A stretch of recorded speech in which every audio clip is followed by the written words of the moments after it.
The real comparison, though, is with the Lady of Shalott. And this is King Arthur. I'm going to show a variety of images with this. I wish I could put them in the background, but I have to read the text. And then I'll come to the background.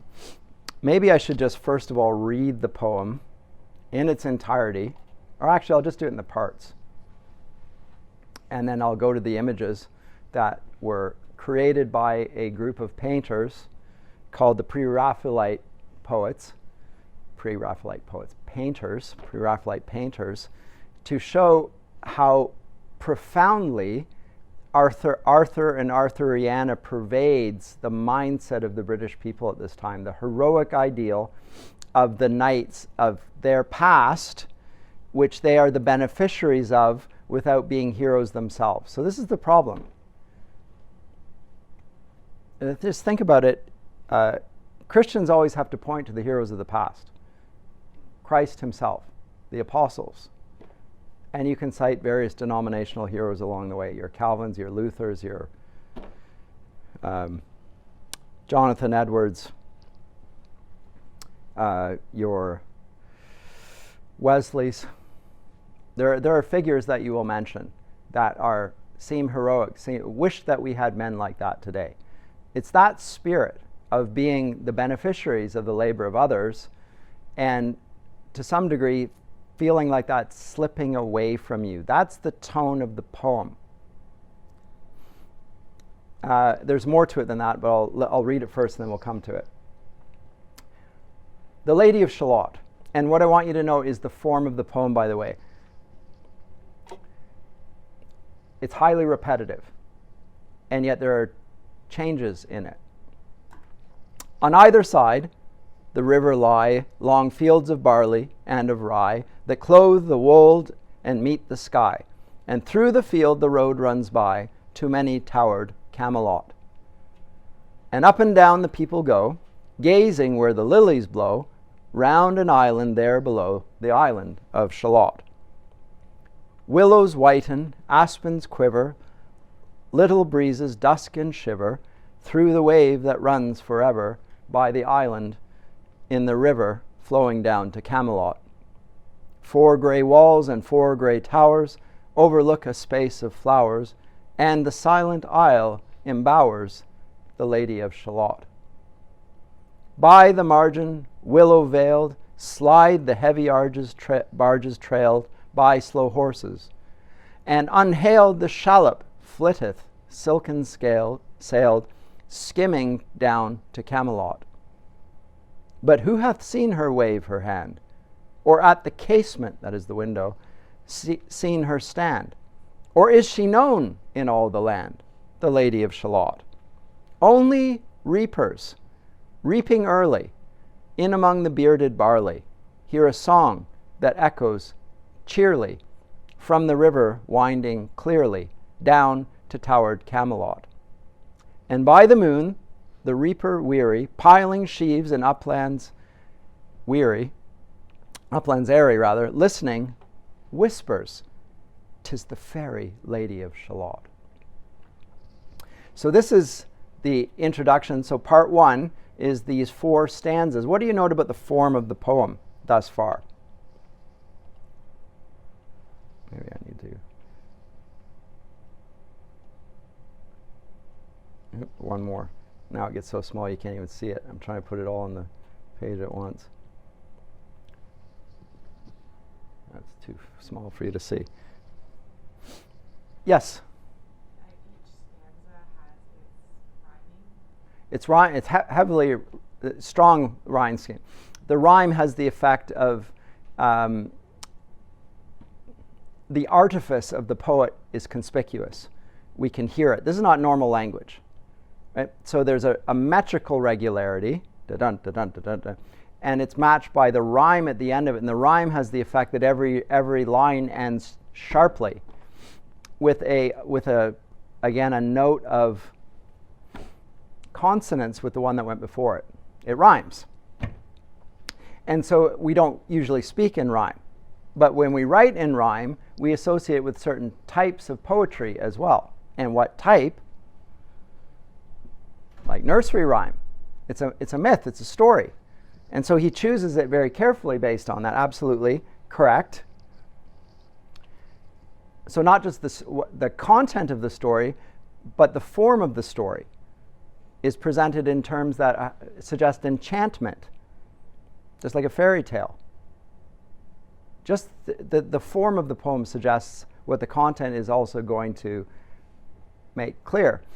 And at the heart of it all are two places mentioned throughout each line of the 9-line stanzas here. 9, 18, 27, 36.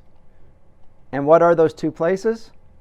Camelot on the one hand and Shalott on the other. Camelot, Shalott. Over and over. Comparisons between two places. Now I say Camelot is the capital city of King Arthur's Britain. And we associate it even with Camelot, that the court is the center of the whole kingdom. The kingdom's called Logres. He doesn't mention that here. It doesn't matter. We just associate it with that. And we associate with Camelot young, virtuous, chivalrous ideals. In the 1960s in the United States, the court of John F. Kennedy was called Camelot. Again, evoking a golden age. There's an optimism, opportunity, etc. But there's this dynamic between the two. Now, as I said to you, people are unsure whether Arthur's Britain even existed. It's a myth. Is it a true myth? Or is it just a good story? And even if it's a good story, is it not a useful story? Is it, at a time when you have British Empire, what are we going to appeal to as a nation in our past that will be part of our identity going forward? Christian identity is rooted in Jesus, but also in the Word of God, the Bible.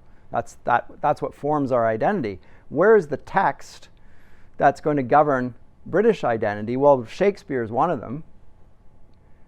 The Bible likewise. But Tennyson wants to include a vision that seems to comprehend a sense of dominion. And so he appeals to Camelot. So what we find is that there's a lady. Now the lady's up in a tower, just like in many nursery rhymes, like, what is it? Rapunzel. The princess trapped in the tower. And she's looking out, and the question is, does she even exist? Has anyone seen it? Has anyone seen her wave her hand? Or seen her at the window? Has anyone actually seen that? And the answer is only reapers. Only the peasants say they've seen her. And they see her early in the morning. So it's part of the folk mythology, if you will. But the scientists don't believe it. They dispute it. Or the denizens of the town, the city folk, they're too sophisticated for that. They don't believe in the old myths. But the peasants do. They hold on to that. That's how he concludes that. And the reaper listening whispers, "'Tis the fairy Lady of Shalott." Even the reference to fairy suggests there's something supernatural about her. And they believe this. Now, the common people do. The sophisticated scientists, the educated elite do not believe this. Part 2. So, setting is the tower. There she weaves by night and day, a magic web with colors gay. She has heard a whisper say, a curse is on her if she stay to look down to Camelot. She knows not what the curse may be, and so she weaveth steadily, and little other care hath she, the Lady of Shalott.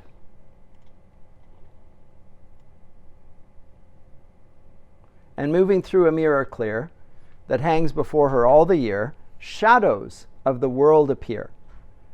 There she sees the highway near, winding down to Camelot. There the river eddy whirls, and there the surly village churls, the boys, and the red cloaks of market girls pass onward from Shalott. Sometimes a troop of damsels glad, an abbot on an ambling pad, sometimes a curly shepherd lad, or long-haired page in crimson clad, goes by to towered Camelot. And sometimes through the mirror blue, the knights come riding, 2 by 2. She hath no loyal knight and true, the Lady of Shalott. But in her web she still delights to weave the mirror's magic sights. For often through the silent nights a funeral with plumes and lights and music went to Camelot. Or when the moon was overhead, come 2 young lovers lately wed. I am half sick of shadows, said the Lady of Shalott. You see how the narrative progresses now. So back here, again, she's weaving a web. She's in a tower. Who else in our studies thus far weaves a web? If you can think about any figures, who is weaving a web and for what purpose? Any of the literature we've done this semester. Let me give you a hint. It's the first one. First book we looked at. And why? Remember who it was? No? Penelope.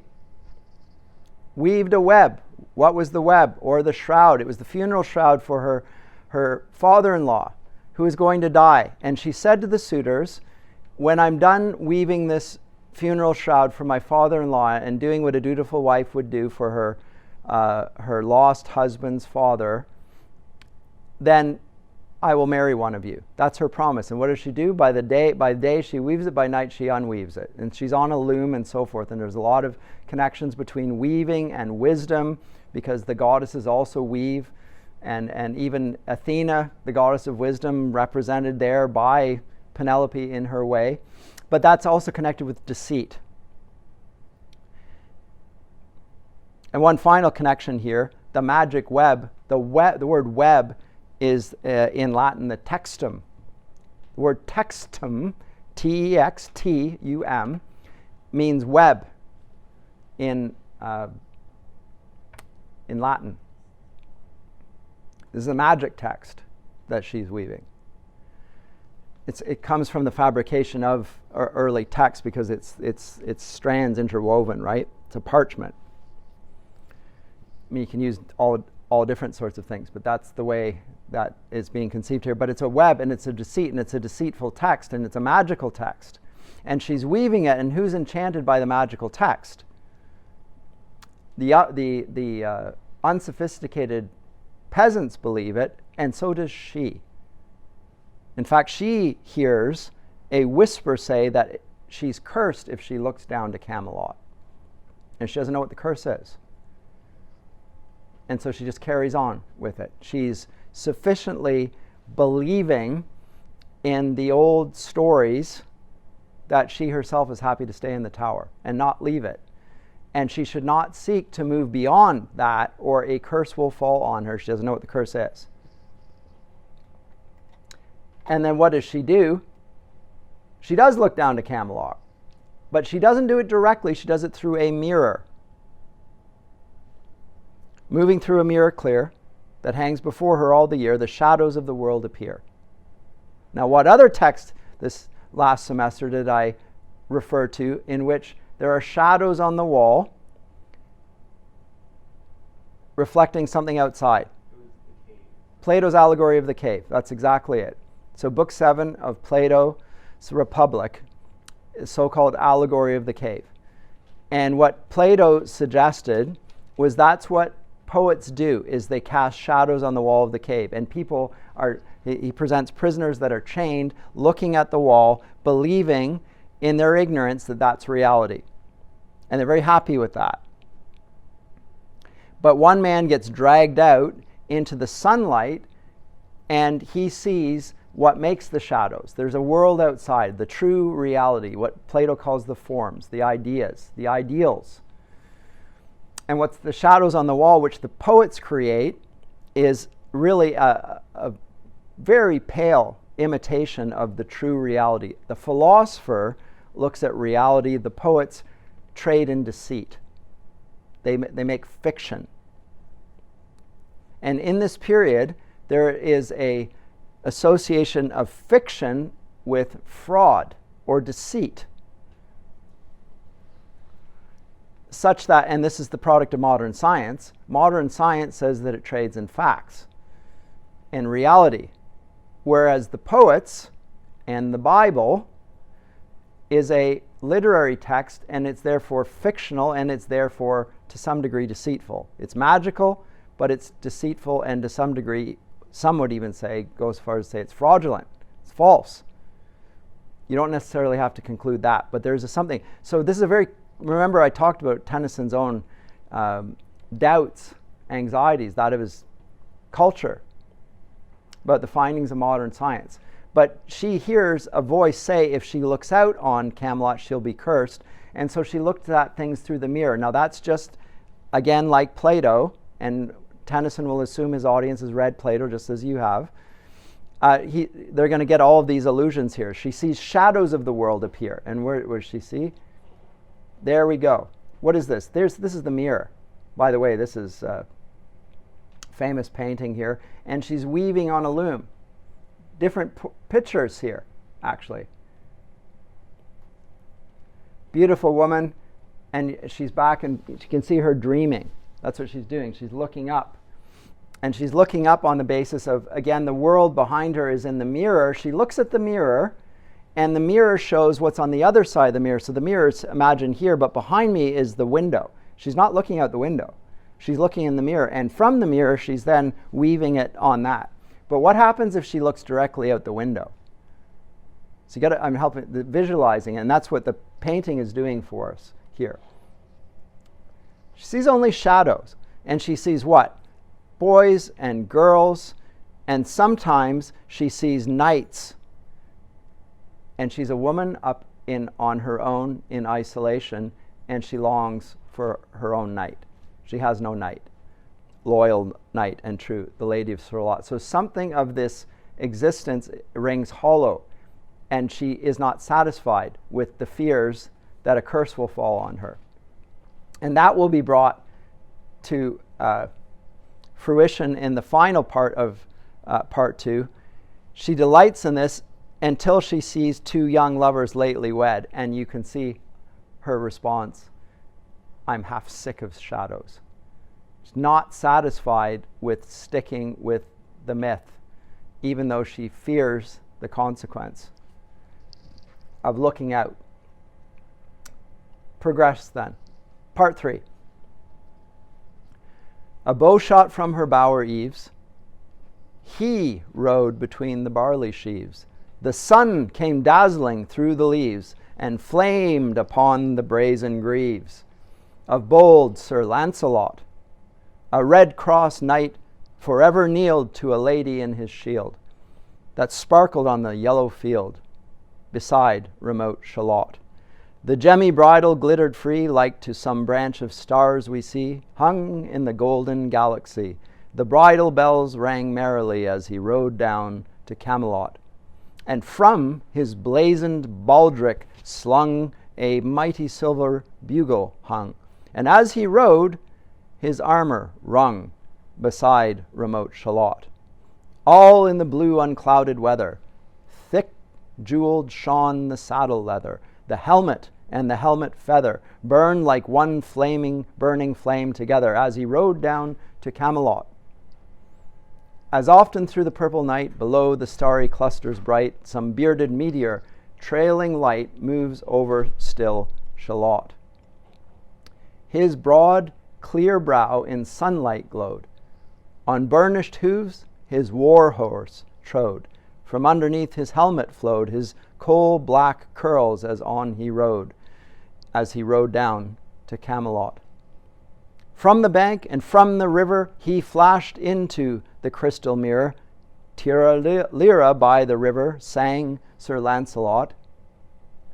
Decisive moment. She left the web. She left the loom. She made 3 paces through the room. She saw the water lily bloom. She saw the helmet and the plume. She looked down to Camelot. Out flew the web and floated wide. The mirror cracked from side to side. The curse is come upon me, cried the Lady of Shalott. I don't simply want to regurgitate the plot, but note that I just want you to note some of the formal features. Throughout, we've had Camelot, Shalott, right? Camelot, Shalott throughout every other line, right?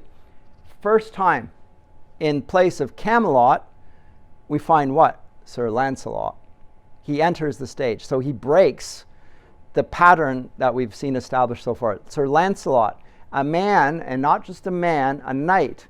And not just a knight, a prospective lover, somebody who's devoted. Who's he devoted? He's devoted to the lady in his shield. Who's the lady in his shield? Well, we've already seen this from Sir Gawain and the Green Knight. On the inside of his shield, on the outside, he's got the pentangle. On the inside, he has the Virgin Mary. And he looks at her when he needs strength against his opponent. Now, it's not physical strength, it's spiritual strength. Likewise, Sir Lancelot. He's devoted to her, that symbolized by the forever kneeling. He's not forever kneeling. He's going around charging around, but he's devoted to her. He's devout in that sense. And in consequence of that, she breaks. So Camelot, Shalott. I said that Shalott replaced Camelot. Now, or Lancelot rather replaced Camelot. Now Lancelot replaces Shalott. So he moves from the middle to the end. So now he's coming closer, and he's so close that she, in response to her desire for Lancelot, moves away from looking at the mirror and looks to the window, and not only looks to the window, she takes 3 paces and runs to the window. And when she does this, the mirror cracks and the web flies out the window. She cannot believe the fictions anymore. She's been liberated. She's seen the truth. It's like Plato's philosopher who leaves the cave. Once he's left the cave, he can't go back in the cave and pretend that the reality that the poets depict is actually the way things truly are. He's going to, in fact, try and persuade other people, don't believe in those fictions, like King Arthur and the Knights of the Round Table, right? Think of the readership of this.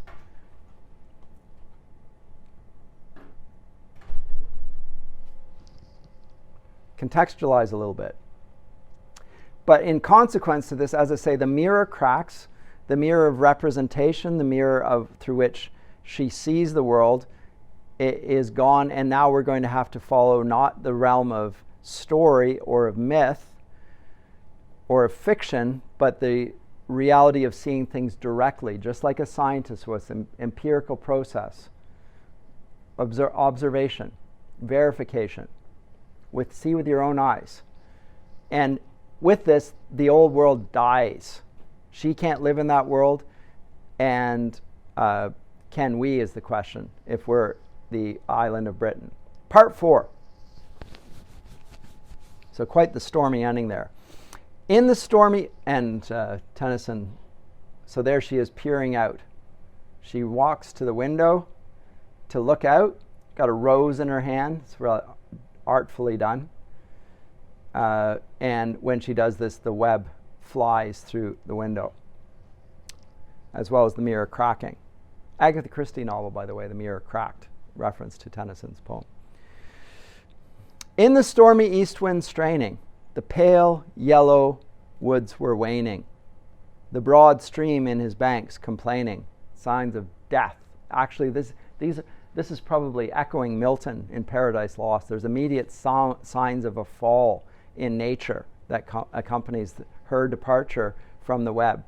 Heavily the low sky raining over towered Camelot. It's pathetic fallacy, they call it. Down she came and found a boat beneath a willow left afloat, and round about the prow she wrote the Lady of Shalott. Be written on the side here. What's this she's sitting on? It's the loom that flew out. And down the river's dim expanse, like some bold seer in a trance, seeing all his own mischance, with a glassy countenance, she did look to Camelot. And at the closing of the day, she loosed the chain, and down she lay. The broad stream bore her far away, the Lady of Shalott. Lying robed in snowy white that loosely flew to left and right, the leaves upon her falling light, through the noises of the night, she floated down to Camelot. And as the boathead wound along the willowy hills and fields among, they heard her singing her last song, the Lady of Shalott. They, the people in Camelot now, not just the village people or those in the fields, heard a carol, mournful, holy, chanted loudly, chanted lowly, till her blood was frozen slowly, and her eyes were darkened wholly, turned to towered Camelot. For ere she reached upon the tide the first house by the waterside, singing in her song, she died, the Lady of Shalott. Under tower and balcony, by garden wall and gallery, a gleaming shape she floated by, dead pale between the houses high, silent into Camelot. Out upon the wharfs they came, knight and burgher, lord and dame, and round the prow they read her name, the Lady of Shalott. Who is this, and what is here? And in the lighted palace near died the sound of royal cheer, and they crossed themselves for fear, all the knights at Camelot. But Lancelot mused a little space. He said, she has a lovely face. God in his mercy lend her grace, the Lady of Shalott. Ends the poem.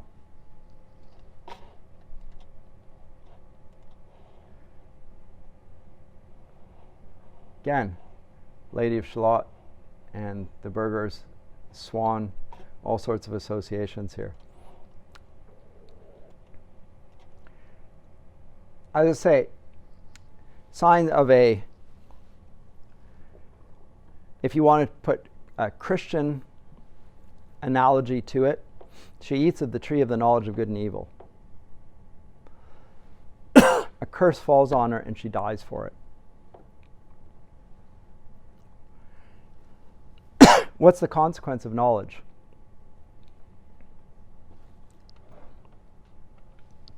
Progress. Can we live in the reality of old? Do we need the songs and stories of old? The lady herself is going to die. She can't live in the modern world. They can't coexist. What will the world that lives in a scientific era, where everything has been empirically verifiable, in which public policy is based on science, how will it deal with the burdens of empire when it's abandoned wisdom and virtue?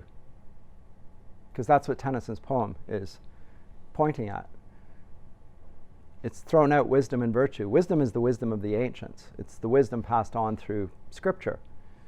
It's jettisoned the life of virtue represented by the knights. Doesn't believe that those hold true for us as they once did, because we know better. Science is leading us now, not God, not wisdom, not virtue. Modern science is doing the work. It's the reality in which we're thrust. Tennyson's poem is questioning whether that will be sufficient to hold on to the great providential empire that they have now inherited. What do you think about the poem? I think it's really good. and brilliant, isn't it? Because it's just a perfect piece of art. It's just every word. resonates, and you can see the interplay of language, the themes, the ideas, the reflections on the past, the application to the present, the story in itself. But again, it's going backwards, it's pointing forwards to the future. It's about his own society, but he's not talking about political events or anything like that. And yet it's immediately relevant to it. It's a work, and now here's the irony, it's a work of fiction. Does the work of fiction have any wisdom to bring to his contemporaries? Or is it something that is just unscientific and it's nonsense? Tennyson, as a poet, you would expect, is not going to be totally sympathetic to the view that his poetry is irrelevant.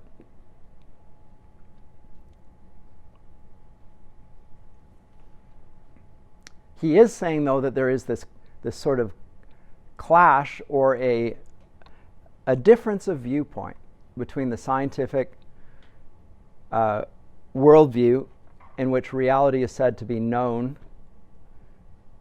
and the life of wisdom and virtue, which Tennyson at least seems to think has something to say. But can they coexist? Well, it sounds like not, because the Lady of Shalott dies. She lies down and is gone away.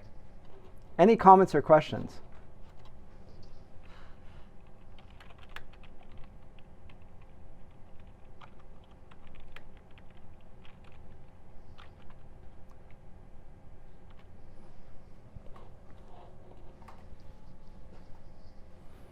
I'm going to play you a rendering of this. Oop. I will skip over this, I hope. I guess I have to.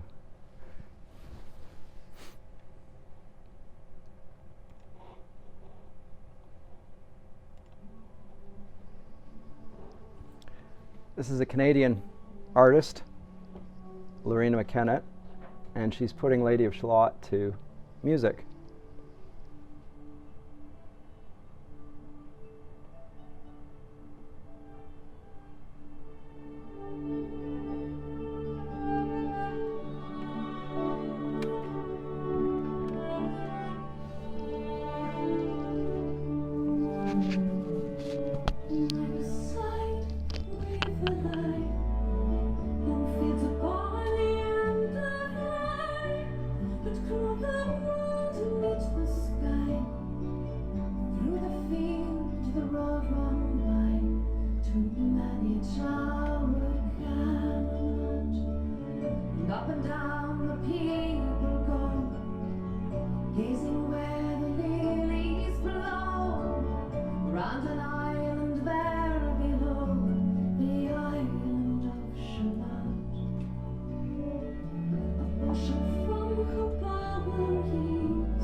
In the stormy east